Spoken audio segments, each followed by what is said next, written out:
반갑습니다. 네, 영욱쌤입니다. 자, 선생님 이번에는 학교 폭력 예방 교육을 하기 위해서 또 이렇게 여러분과 만나 뵙게 됐습니다. 자, 학교 폭력 예방 교육 좀 여러분 생각하기에는 좀 지루하다, 재미없다 이렇게 생각하는 친구들이 간혹 있어요. 학교 폭력 예방 교육을 하는데 어떻게 재미가 있어야 되겠습니까? 그거는 좀 생각을 달리 해주시기를 바랍니다. 다르게 생각하면은 경찰이 범죄인을 잡아가는데 재밌게 잡아간다. 또는 판사가 형량을 내리는데 넌 사형, 넌 사형이야 사형. 농단이야 사형 아니야. 이게 웃깁니까? 네. 판사가 판단을 내릴 때는 굉장히 진지하고 그 다음에 그 가해자든 피해자든 그 사람들의 마음을 어느 정도는 판단해야 되기 때문에 엄중한 상태에서 판단을 해야 되겠죠. 말도 해야 되고요. 마찬가지입니다. 학교 폭력이라고 한다는 것은 가해자가 있고 반대로 피해자가 있다는 겁니다. 그 두 사람이 볼 때는 절대 웃기는 얘기가 아니죠. 그래서 여러분들 학교 폭력이라고 하는 영상을 들을 때는 웃기는 또는 웃겨달라 이런 얘기는 안 해주기를 바랍니다. 웃고 싶으면 여러분들 TV에서 많은 개그 프로그램들 있죠? 거기서 많이 웃어보시기를 바랍니다. 또 여러분들이 재밌게 또 웃고 사시고요. 자, 그러면 학교 폭력 예방 지금부터 들어가도록 하겠습니다. 자, 화면과 같이 한번 볼 텐데요. 선생님이 화면을 이렇게 띄워보겠습니다. 이쪽 화면에는 선생님 나오죠, 그죠? 네. 그래서 PPT 화면을 같이 보시면서 여러분들 잘 들어주시기를 바랍니다. 전국에 있는 모든 학생들이 다 공통적인 사항입니다. 이거는 뭐 선생님이 다니는 학교에만 해당되는 게 아니고 우리나라에 있는 초중 고등학생이라면 다 공통되는 것이기 때문에 잘 듣고 절대 가해자가 되었어도 피해자가 되었어도 안 되겠습니다. 학교라는 곳이 여러분들 얼마나 소중한지 이제는 아셨을 거라고 봅니다. 그렇게 만나고 싶은 친구, 물론 30명이라고 하는 우리 반, 그죠? 그 다음에 우리 학년, 그 다음에 우리 학교, 그런 동질성을 가지는 공동체가 있는 공간이 얼마나 필요한가 아마 여러분들이 집에 있으면서 알게 됐을 것입니다. 그런 이제 학교에 오지 못하니까 학교가 얼마나 소중한지, 선생님이 얼마나 소중한지, 그 다음에 친구가 얼마나 소중한지 분명히 여러분들은 느꼈을 거라고 봐요. 반대로 선생님들도 학생이 얼마나 소중한가 알고 있습니다. 느끼게 됐고요. 선생님도 지금 여러분들을 앞에 두고 이렇게 얘기를 해야 뭔가 신도 나고 그런데 지금 노트북 화면 앞에다 놓고 이야기를 하려니까 참 멋쩍네요. 같이 한번 들어가 보도록 하겠습니다. 친구는 소중하다. 그 소중한 친구를 내가 가해해서도 슬프게 해서도 같이 즐거워야 장난입니다. 나는 쟤를 장난쳤다라고 얘기하는데 정말 잘못된 것이죠. 상대방의 친구는 절대 장난을 같이 쳤다고 생각하지 않습니다. 피해받았다고 생각하지. 그래서 장난은 같이 즐겁다. 같이 즐겁지 않고 한 사람이 힘들거나 고통스러우면 그거는 폭력입니다. 그 점을 반드시 인지하시고 학생 여러분 강의 들어가도록 합시다. 자, 선생님 이런 사람이에요. 학교폭력 책임교사이고요. 그 다음에 우리 나옥중학교 학생 전 학년의 생활지도를 맡고 있습니다. 학교폭력 예방 교육도 하고요. 또 여러분들의 인권도 책임지는 그런 교육도 하고 있습니다. 그 다음에 국어 선생님이에요. 아마 선생님 보면은 전혀 국어쌤 같지 않죠, 그죠? 어떤 친구들은 뭐 체육쌤이다. 어떤 선생님은 미술쌤이다. 어떤 선생님은 음악쌤이다. 네. 이렇게 얘기하는 친구 있던데요. 자, 선생님 국어 선생님입니다. 5층 5교무실에 있습니다. 선생님 만나기 희망하는 친구들은 5층에 오시면 되겠습니다. 자, 이제 본격적으로 강의 들어가도록 하겠습니다. 법이 개정된 것부터 말씀을 드릴게요. 2019년 9월, 작년이죠. 작년 9월 달에 학교폭력 예방법이 개정이 됐습니다. 많은 부분이 개정됐지만 특별한 것 두 가지만 말씀을 드리도록 하겠습니다. 첫 번째는 학폭법 제13조의 2항 학교의 장애 자체 해결 우리가 이거 이제 과거, 아주 과거에는 담임 종결이라는 말을 썼습니다. 근데 바뀌어서 이제 학교장 자체 해결이라는 말을 씁니다. 이 학교장 자체 해결이라는 것이 이제 법으로 명시가 됐습니다. 그 다음에 이제 2020년 3월 1일부터입니다. 이제 개학을 했을 때가 되겠죠. 학교폭력 예방법이 하나가 개정되는데 그것이 뭐냐? 바로 지금까지 여러분들 학교 안에 학교폭력 대책 자치위원회가 있었죠. 네, 그 안에 위원분들은 학교 선생님, 경찰, 판사, 의사, 변호사, 학부모, 상담사 이런 분들이 위촉이 되어서 학교폭력위원이 되어서 여러분의 잘잘못을 가렸던 그런 위원회였습니다. 근데 이제 학교 안에는 이제는 없습니다. 언제부터? 이미 시작됐죠. 3월 1일부터. 그래서 이제 그것이 어디 갔느냐? 교육지원청이라는 곳이 왔습니다. 우리 용인 같으면 용인교육지원청이 되겠죠. 거기 안에 이제 학교폭력대책심의위원회라는 것이 설치가 됐어요. 그래서 여러분이 생각할 때 학교에는 없다 이제는 어디에 있다? 교육지원청에 있다. 쉽게 말하면 교육청에 있다. 이렇게 보시면 됩니다. 그래서 학폭이 열린다 그러면 여러분들은 학교에 오시면 안 돼요.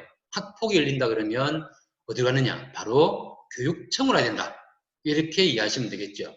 그러면 생판 모르는 분들에게 여러분들은 이제 판단을 받아야 되는 그러한 상황이 된 것입니다. 많이 엄중해졌다라고 보시면 되겠습니다. 자, 이렇게 해서 많은 좀 다양한 것들이 있지만 우리 학생들이 보기에는 이 두 가지 사항이 개정된 것, 가장 중요한 것 이렇게 말씀을 드렸습니다.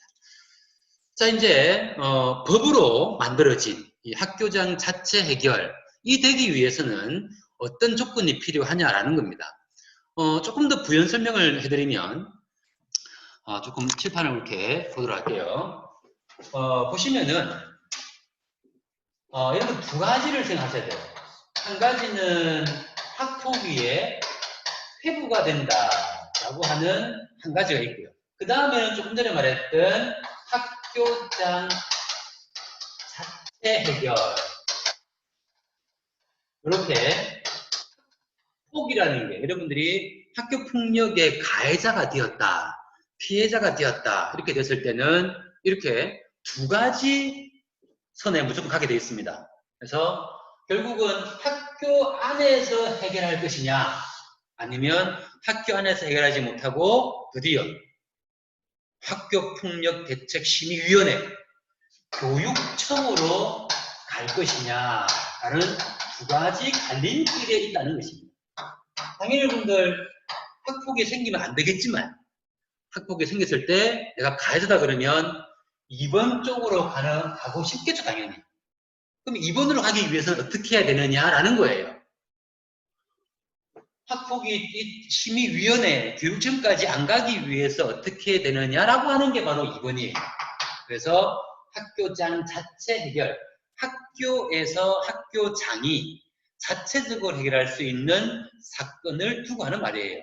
그래서 그러한 학교장 자체 해결이 되기 위해서 어떤 조건이 필요한가를 지금 얘기하는 겁니다. 보도록 할게요. 학교장 자체 해결을 한다라는 말 자체가 뭐냐면 그 말은 곧 화해한다는 거예요. 화해. 가해자와 피해자가 화해했기 때문에 학교장 자체 해결을 한다는 거예요. 반대로 단순합니다. 이게 이꼴 는이 아니고 화해가 안 되었다면 화해가 안 되면 당연히 학교장 자체 해결을 할 수가 없는 거죠. 당연히 그거는 아까 말한 대로 교육지원청의 학폭위에 회부가 되는 겁니다. 그렇게 보시면 되겠죠. 자, 그러면 화해하는 조건, 그거는 뭐 조건이 뭐 있겠습니까? 그냥 화해를 하는 거죠. 가해자가 피해자에게 정말 마음으로 진정 어린 사과를 해서 피해자의 마음을 다독거려 줬을 때 피해자가 그래 실수할 수 있지, 너의 사과를 받아줄게. 그럴 때 화해가 되는 거 아닙니까? 그죠? 뭐 우리가 여러분들이 간단하게 생각하시면 돼요. 본인의 이야기를 잘 모르니까 본인은 잘 몰라요. 집에 엄마 아빠 보세요.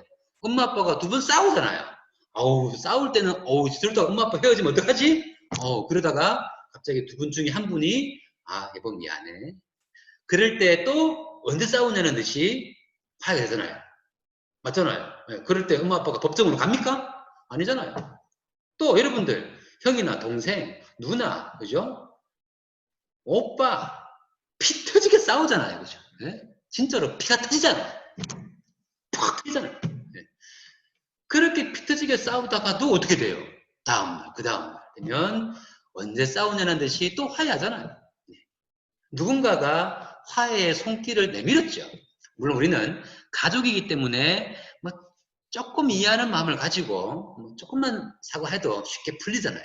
근데 문제는 이제 학교 안이라는 곳은 그렇게 쉽게 화해가 될 수도 있고요. 또 화해가 잘 안 될 수도 있습니다. 자, 그렇게 이제 화해라는 조건 속에서 학교장 자체 해결이 이루어진다라는 것입니다. 자, 여기에는 총 5가지의 조건이 있습니다. 첫 번째입니다. 피해 학생 및 그 보호자가 합의 또는 화해하여 자치위원회 개최를 원하지 않을 때 이 1번이 바로 전제 조건이에요. 1번이 이루어지지 않으면 2, 3, 4, 5번은 필요 없습니다. 반드시 1번이 있어야 돼요. 두 번째입니다.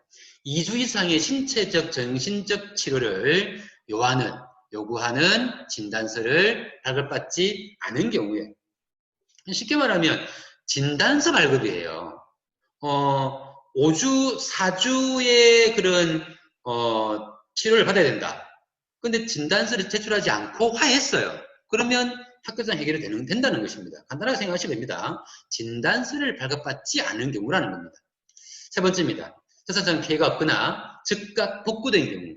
쉽게 말하면 내가 금품갈취를 했다. 또는 뭐 훼손시켰다. 그럴 때 바로 사과하고 바로 빼앗은 돈을 돌려준다거나 또는 보상해준다거나 그랬을 때 우리가 화해 조건이 되는 것이죠. 네 번째입니다. 학교폭력이 지속적이지 않을 때, 그래서 일회성일 때, 조금 이따가 볼 영상 같은 경우에 이제 일회성이냐 지속적이냐 그 부분이 아주 큰 부분이 있습니다. 지속적이지 않고 일회성이다. 그런 경우에 이제 우리가 화해할 수 있는 조건이 생기죠. 다섯 번째입니다. 학교폭력에 대한 신고, 진술, 자료 제공 등에 대한 보복행위가 아닌 경우에 어떤 피해자도 보복했을 경우에는 화해해주지 않습니다. 우리가 4번과 5번은 두 개가 같은 말이에요. 지속적이라고 하게 되면은 그거는 보복행위가 있다는 얘기예요. 일회성이라고 하면은 보복이 아니라는 것이죠. 서로 화했기 때문에. 또는 화해하고도 보복했으면 그거는 학폭위로 가야 된다는 것입니다. 자, 이렇게 해서 이 4가지, 2, 3, 4, 5번에 4가지 조건이 있을 경우에 서로 화해해서 학폭위를 개최하지 않겠다, 합의했다. 아주 친하기 때문에. 또는 친하지는 않지만, 결국 뭐, 나를 나쁘게 하려고는 아니고 실수로 그랬다. 뭐, 또는 오해해서 그랬다. 충분히 우리가 화해할 수 있는 조건은 생기겠죠. 그죠? 물론, 화해하고 하지 않고는 피해자의 권한입니다. 가해자가 얼마나 진정성 있게 나에게 또는 우리 가족에게 화해를 하느냐라고 하는 것이 조건이 되겠죠. 또 이렇게 본다면 당연히 우리 가해자가 되는 친구들은 첫 번째도 가해자가 되어서는 안 됩니다. 이게 첫 번째입니다. 왜 자꾸 폭력으로만 친구를 대하려고 그럽니까? 그거에는 나한테 분명히 문제가 있다는 거예요. 그런 친구들은 법으로 제재한다는 것입니다. 잊지 않으시기 바랍니다. 학교장 자체 해결 조건을 받습니다. 그것은 바로 1번. 화해를 했을 때, 합의를 했을 때 조건이 이루어진다. 이해됐죠? 그죠? 그 다음 넘어가겠습니다. 자, 우리 영상 한번 볼까요? 네. 박세로입니다. 네. 박세로이. 안 닮았나? 안 닮았네요. 영상 잠깐 볼게요.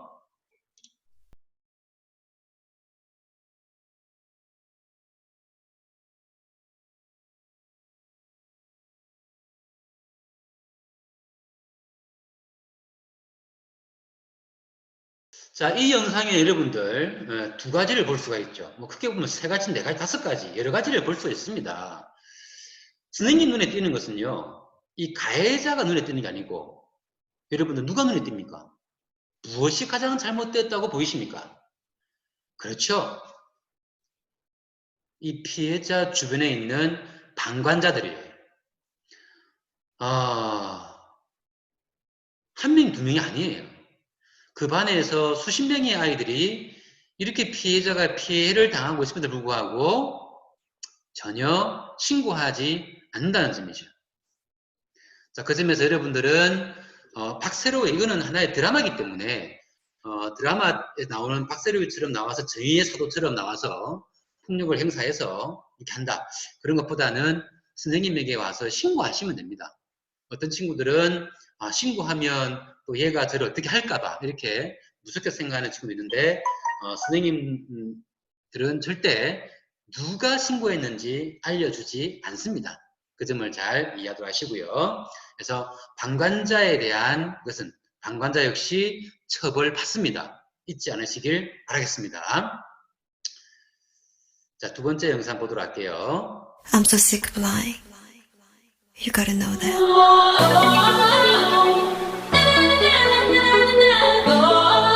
드라마이긴 하지만 통쾌하죠. 예. 하지만 현실은 그렇죠. 이렇지 않습니다. 물론 이 드라마에서는 또 바로 뒤에 보여줄 영상에서 이 폭력의 결과가 어떻게 나오는가가 나옵니다. 물론 이제 장건원에 대한 그 폭력에 대한 대가는 나오지 않아요. 드라마이기 때문에. 그래서 여러분들은 이렇게 실제적으로 교실에서 이런 폭력 일이 벌어질 때 어떤 일이 벌어지는가에 대해서는 조금 뒤에 보도록 하고요. 이렇게 이제 우리의 주인공 박세로이도 폭력이라는 것을 행사하게 되는 것이죠. 예, 다음 영상 보도록 할게요.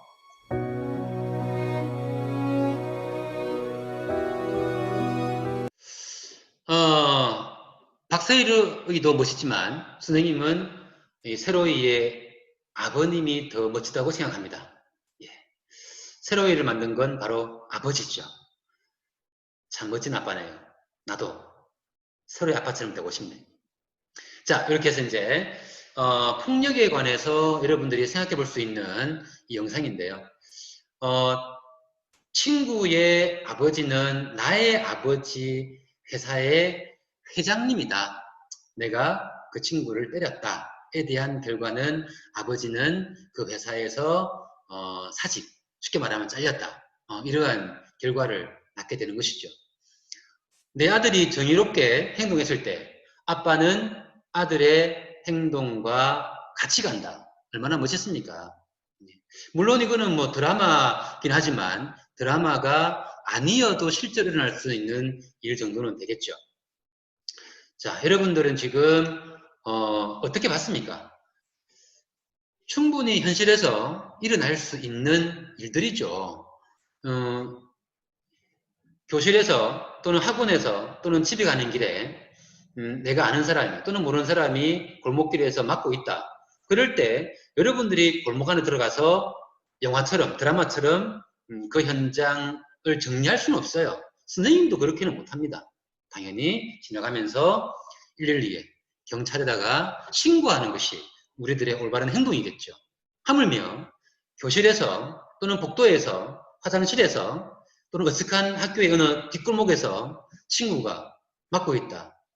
해를 당하고 있다. 그럴 때 빨리 와서 선생님께 신고하는 그런 습관을 가지시고요. 그것이 바로 사람으로서 학생으로서 해야 될 일이다 라고 보시면 되겠습니다. 자, 그러면 이 사건을 가지고 잠깐 한번 내용을 보도록 할게요. 이 사건은 크게 두 가지 사건으로 정리할 수가 있죠. 이렇게 두 사건으로 나누어 봤는데요. 한 가지는 바로 우유 사건이에요. 또 한 가지는 주먹 사건이에요. 가만히 보면 빨간색으로 동그라미와 그 다음에 검정색으로 폭탄, 빨간색 동그라미와 검정색의 폭탄. 자, 두 개의 공통점을 아시겠죠? 두 개의 사건 속에서 빨간색 안에 있는 사람은 바로 무슨 자? 그렇죠. 피해자가 되죠. 그 다음에 검정색에 있는 사람은 바로 가해자가 되겠죠. 우유 사건은 우리가 흔히 신체폭력이라고 하는 범주 속에 들어가고요. 두 번째는 강요라고 하는 범주에 들어갑니다. 당연히 우유라고 하는 것으로 사람의 신체에 해를 가했기 때문에 신체폭력에 들어가고요. 조금 내용을 자세히 들어보면 우유를 사오라고 시켰다는 것이죠. 그래서 지금 흰 우유 사왔다고 해서 이런 행동을 하고 있습니다. 그래서 강요라고 합니다. 흔히 우리가 나중에 나오겠지만 흔히 빵 셔틀, 이런 셔틀이 바로 강요에 들어가는 것이 되겠죠. 주목 사건은 간단합니다. 그냥 우리는 신체폭력 이 하나에 들어가는 것이 되겠죠. 여러분들은 이쯤이면 궁금한 점이 생기죠. 누가 더 큰 벌을 받을까? 이런 생각을 결과로 빨리 알고 싶은 친구 있을 거예요. 물론 이 영상에는 그런 결과는 알려드리지 않는데, 아까 얘기했던 부분이 뭐냐면, 지속적이냐, 일회성이냐. 이게 판단 기준이에요. 당연히 여러분 어떻게 보입니까? 이 우유 사건은 아주 지속적이죠. 그 다음에 이 주먹 사건은 일회적이죠. 그랬을 때 학교폭력위원회에서는 당연히 어느 게 더 엄중하게 내린다. 이 우유 사건을 더욱더 큰 벌을 내린다. 이렇게 보시면 되겠죠. 그 다음에 주먹 사건 일회성이기 때문에 이거는 우유 사건에 비해서는 좀 덜 그죠? 징계를 내릴 수는 있겠다. 이렇게 판단할 수 있습니다. 자, 이제 학교폭력의 좀 종류를 간단히 보고요. 그 다음에 우리가 가장 조심해야 될 학교폭력 그 두 가지를 좀 중점적으로 보도록 할게요. 자, 이 그림 뭐로 보입니까? 딱 보더라도 돈을 뺏고 있는 장면이죠. 이런 우리가 그렇죠. 금품 갈취라는 말을 씁니다. 금품을 갈취한다라는 말입니다. 한 명이 망 보고 있죠. 이 망을 보는 사람은 우리가 방관자라고 하지 않습니다. 예. 망을 보는 사람 역시 같은 가해자입니다. 역시 가해자입니다. 그러니까 여러분들 나는 망만 봤는데요 이런 친구도 있어요. 예. 망 보는 것 역시 가해자 범주에 같이 들어간다는 점 충분히 이제는 아실 거라고 보고요. 자, 금품갈취 행위 좀 더 세부적으로 볼까요? 첫 번째, 돌려줄 생각 없이 돈을 요구하고 있다. 그죠? 돈을 달라고 하는 것만으로도 충분히 금품갈취예요. 그럼 또 돈 안 뺏었어요. 라고 얘기하는 친구도 있죠. 그죠? 돈 안 뺏었다고 해서 가해자가 아니냐? 아니에요. 충분히 피해자가 봤을 때 이 친구가 돈을 지금 뺏기 위해서 돈을 요구하고 있다는 것은 피해자 입장에서 보는 거예요. 가해자가 뒤에 가서 저 돈 뺏을 생각 아니었는데요. 오리발 내밀어도 소용이 없습니다. 그 점을 잘 아시고 돈을 요구하지 마세요. 그죠? 아주 친한 친구 사이에는 당연히 우리가 돈이 왔다 갔다 하죠. 야, 친구야, 1,000원만 빌려줘. 2,000원 빌려줘 하잖아요. 근데 있으면 빌려주고 없으면 안 빌려주잖아요. 근데 이제 힘의 균형이 깨지는 관계. 고학년이 저학년에게, 덩치 큰 사람이 덩치 작은 사람에게 그럴 경우에는 당연히 그죠? 이 위협이라는 게 들어갑니다. 내가 무서워서 줬다는 것이 되겠죠. 그 점을 충분히 생각하시고 돈을 요구하지 마세요. 안 친한 사이에서는. 두 번째입니다. 옷, 문구류 등을 빌린다며 돌려주지 않는 행위입니다. 나쁜 행동이죠. 그죠?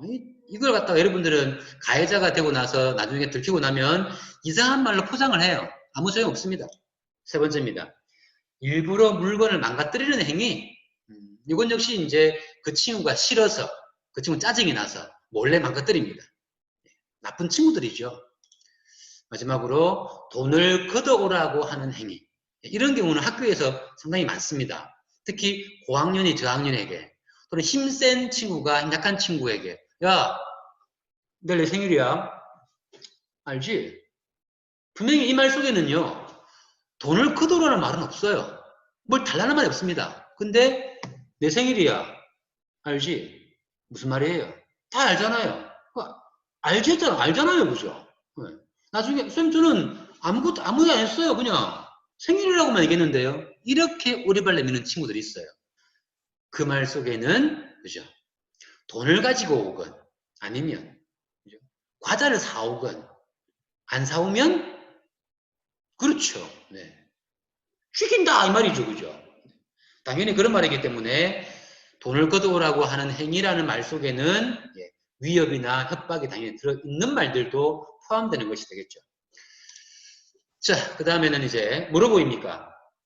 예, 여러분들 이 그림이 그죠? 어떻게 보면 따돌림이라고 보기에는 좀 그죠? 그럼 따돌려야 되는데 지금 다 에워싸고 있잖아요. 자, 이거는 우리가 아까 나왔잖아요. 그렇죠. 강요에 들어갑니다. 강요라는 말은 강제적으로 뭐예요? 요구하는 거잖아요. 강제적으로 요구한다. 강요예요. 예. 법적으로는 어떤 말이 있는가 볼까요? 첫 번째입니다. 빵 셔틀이에요. 아까 얘기했던 빵 사와라, 그죠? 우유 사와라, 우유 셔틀, 온갖 셔틀이 다 있죠, 그죠? 두 번째, 와이파이 셔틀. 그죠? 나는 지금 데이터가 별로 없어요. 우리 엄마 아빠가 데이터 안 줘요. 그죠? 1기가밖에 안 줘요. 나는 하루에 10기가 쓰는데 우리 엄마 아빠 미워. 그래서 약한 친구에게 와이파이 켜라고 그러죠. 자, 와이파이 셔틀. 세 번째, 과제대행. 아, 진짜 내일까지 국어 해가야 되는데 게임한다고 시간이 없어. 아, 맞다. 그렇지. 오케이. 영웅이한테 시켜야지. 그래서 숙제 안 하면 때린다고 협박하면서 과제 대행까지 시키는 거죠. 강제적인 심부름. 아까 나왔던 것이 되겠죠. 이런 모든 것들이 다 강제적으로 이루어지는 것들을 말하는 것입니다.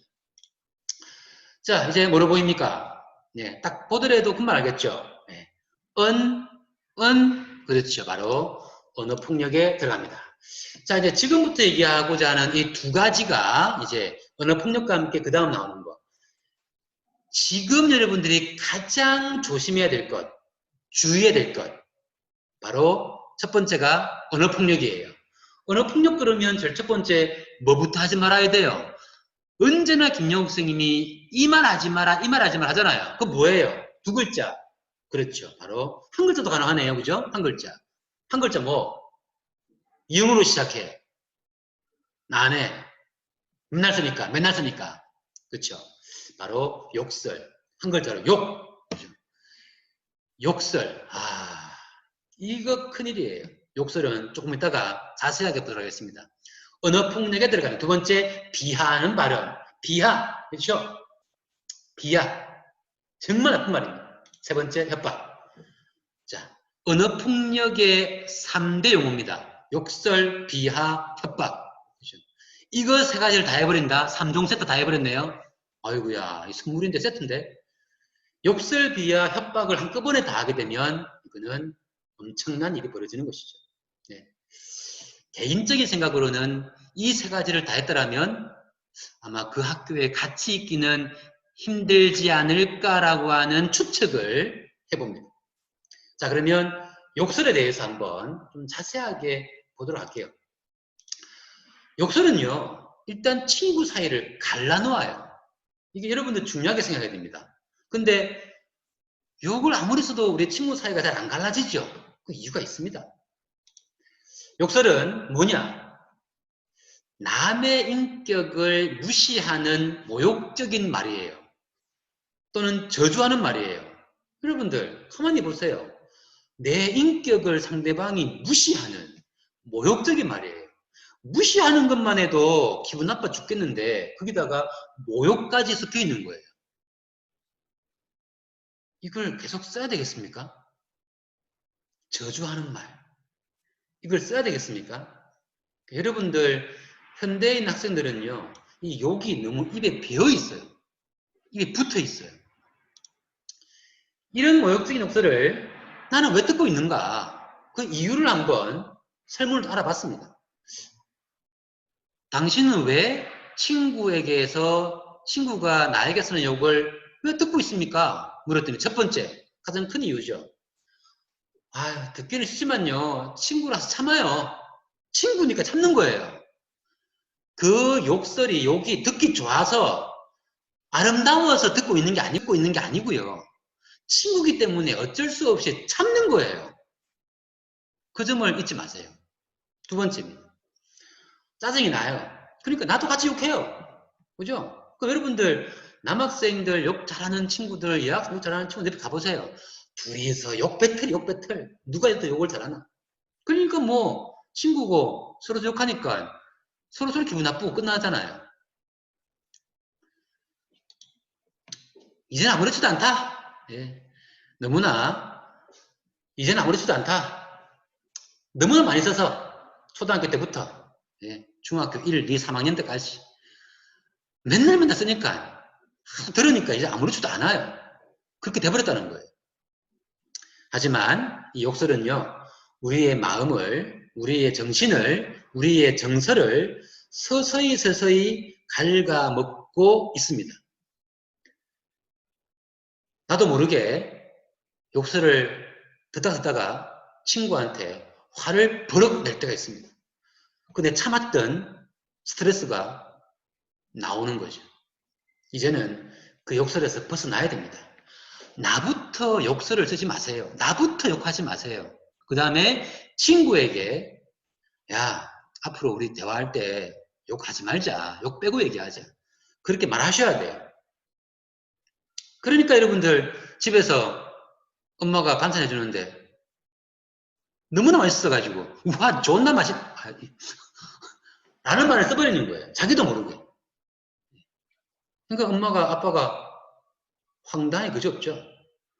맨날 쓰는 말이 학교에서 쓰다가 집에 안 쓰려니까 힘들잖아요. 그러니까 집에 가서 말 안 하잖아요. 욕 나올까 봐. 자, 그래서 욕설이 사라지면 내가 욕하지 않으면 언어 폭력의 60, 70%가 사라집니다.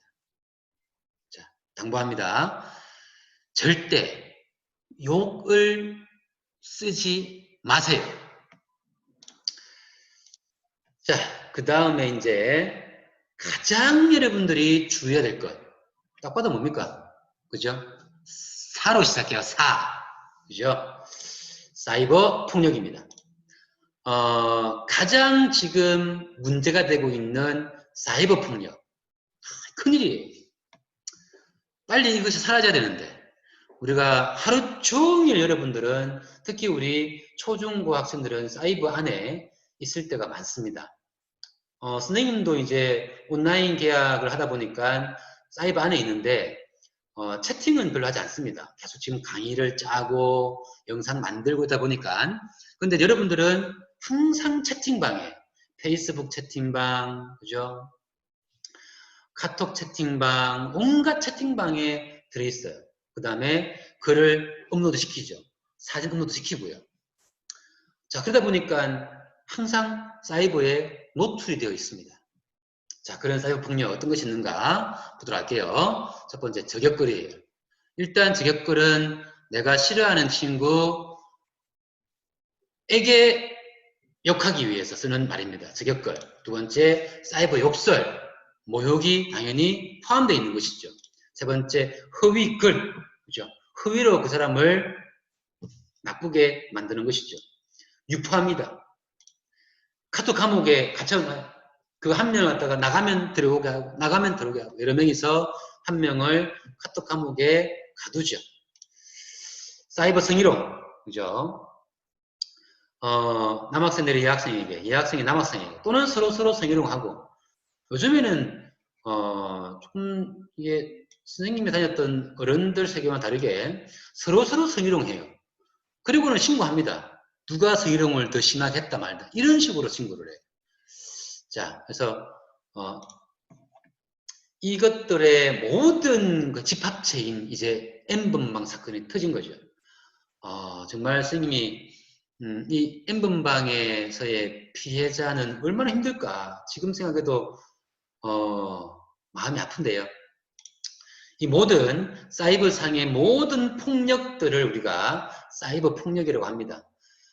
자, 지금도 혹시 이 영상을 켜놓고 여러분들은 핸드폰으로 친구에게 사이버 폭력을 하고 있지는 않습니까? 또는 어제 저 친구가 나한테 했던 말 저게 기분 나쁘다고 해서 친구랑 같이 그 친구에게 득역글을 올리고 있지 않습니까? 정말 조심하셔야 됩니다. 네, 여러분들은 더 이상 친구를 해하지 않는 그런 멋있는 친구가 되어 주시고요. 저 친구 나한테 기분 나쁘게 했으면 그냥 기분 나쁜 그 일만 말하세요. 너가 나에게 이렇게 글자를 써서 난 기분 나빴어 라고 말하세요. 왜 씨땡땡녀나 뭐 몸무게가 어떻고 뭐 이런 비하 발언 쓰고 가면서 자꾸만 그 친구를 모욕하는 말을 써가면서, 그죠? 근데 웃기는 게 그런 말들이 다 사이버에 남아있어요. 나만 지운다고 지워집니까? N번방 이거 지워집니까? 여러분들이 친구에게 기분 나쁘면 기분 나쁘다라고 하는 표현을 제대로 하시기 바랍니다. 그걸 가지고 상대방을 정말 모욕하는 말, 욕을 섞어서 해야 될 이유는 전혀 없습니다. 그게 허용된다면 학교에서 선생님도 수업 안 듣는 친구에게 개땡땡놈아, 씨땡땡놈아 해도 되겠습니까? 안 되잖아요. 선생님도 그런 말 안 쓰잖아요. 너가 선생님 소중한 수업 시간에, 우리들의 소중한 수업 시간에 잠을 자니까 선생님은 기분이 안 좋다. 이렇게 표현하잖아요. 또는 소중한 수업 시간이니까 뒤에 나가서 서서 수업 들어주겠니? 라고 표현하잖아요. 김영욱 선생님 그렇게 표현하잖아요. 이 개땡땡 놈이 어디서 이렇게 얘기합니까? 기분 좋습니까? 여러분들보다도 20살이나 많은 선생님도 20살이 아니구나. 30살이구나. 여러분보다 30살이나 많은 선생님도 여러분들의 인격을 존중하고 인권을 존중해서 그런 욕설을 쓰지 않습니다. 하물며 같은 친구, 한두 살 위아래 친구, 한두 살 위아래의 선후배 간에 그런 심한 욕을 쓸 이유는 절대적으로 없습니다. 근데 그런 말을 썼다. 그거는 각오하고 쓴 거지, 각오하고. 나 학폭 갈게. 친구 해. 너 정말 모욕 한번 해야 되겠다. 학폭 보내. 학폭 오세요. 네. 선생님이 처리해 드릴게요. 그런 경우는 없잖아요.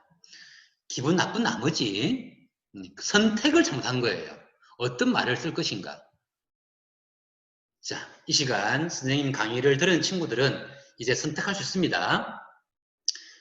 친구란, 선후배란, 사람이란, 학생이란 소중한 존재입니다. 나를 비롯해서 모든 사람들은. 그래서 상대방이 나를 기분 나쁘게 했을 때는 나는 그 친구에게 너의 이런 행동 때문에 기분 나빴다 라고 얘기하고 사과해줬으면 참 좋겠다라고 요구하는 거예요.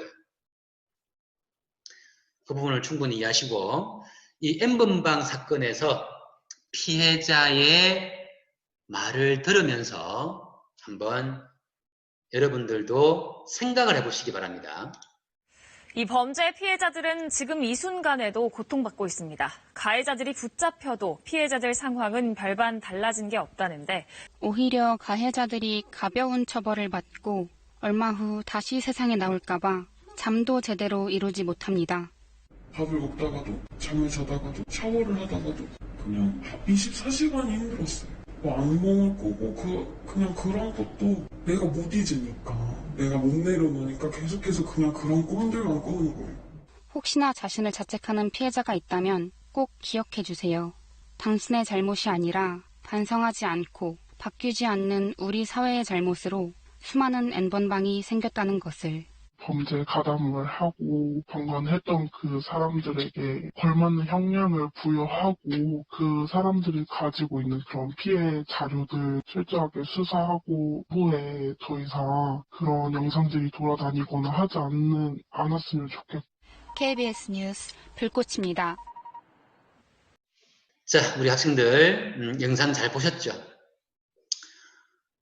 우리 피해자의 마음이 어떠한지 조금은 이해가 됐습니까? 가해자가 되어서도 안 되고요. 더군다나 피해자가 되어서도 안 됩니다. 그 피해자의 아픔이 얼마나 큰 줄 아시겠죠? 또 가해자가 되어서 피해자의 마음에 영원히 상처를 안겨주어서도 안 되겠죠. 자, 학교폭력 예방 영상 오늘은 전체적인 학교폭력의 유형과 피해자의 마음을 읽어보는 그런 상황을 봤습니다. 다음 시간에 더 좋은 영상으로 만나 뵙겠습니다. 여러분 안녕히 계십시오.